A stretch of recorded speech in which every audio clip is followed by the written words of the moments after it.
I think we move into the next game, which is the Canada versus Chile game, but obviously we can also somewhat refer to the USA because Chile are going to be playing the USA.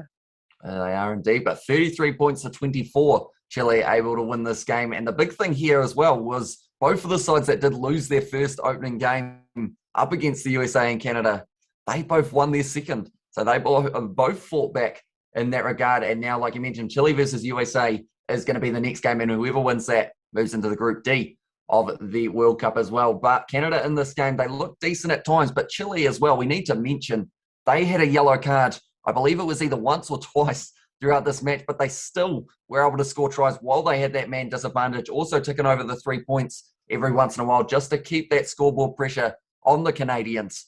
And in the end, they were able to get that win by the 9 points as well, which did move them just a little bit further up in the world rankings, and now a little bit further as well in the stepping stones towards making it into the World Cup as well. Yeah, well, look, obviously, like you said, yeah, they're going to play USA. I don't think that Chile will beat the USA. Is it across 2 legs? They haven't actually said yet, but I assume it could be. I would assume so, possibly. considering that obviously we've seen with every other qualifier that's been across 2 legs. And look, I hope the best. I actually would love to see a team like Chile make it through. Obviously, they would go into every group's difficult, Samoa, Argentina, Japan, and England. But in the same sense, like I would love to see Chile get through. I don't see it happening, though.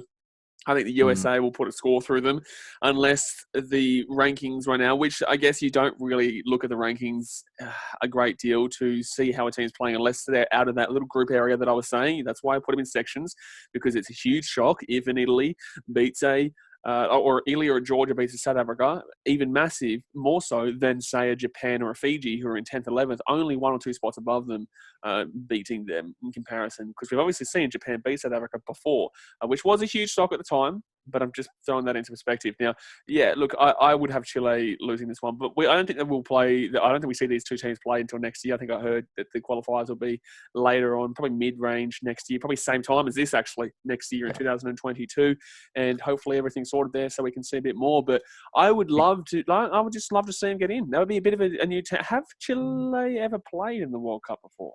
That is a great question that I do not know the answer of. But the big thing as well is thinking about the MLR, a little bit of the success that it had this year for Major League Rugby over in the USA and also the Canadian sides.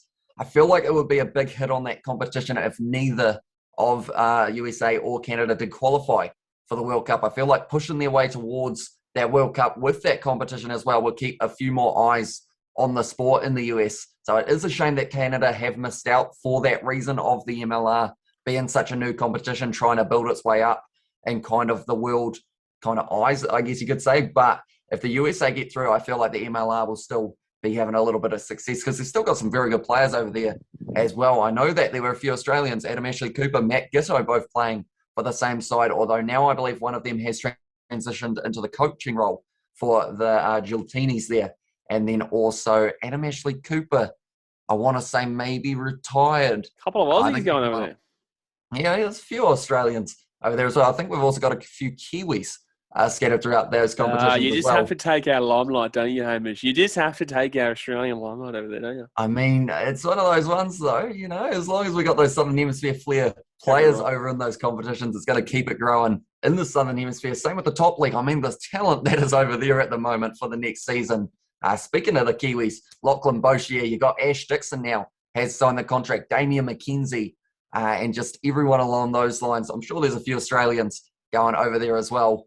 And yeah, it's going to be a pretty awesome competition just at a very similar time to Super Rugby. So there's going to be a lot of rugby taking place in February.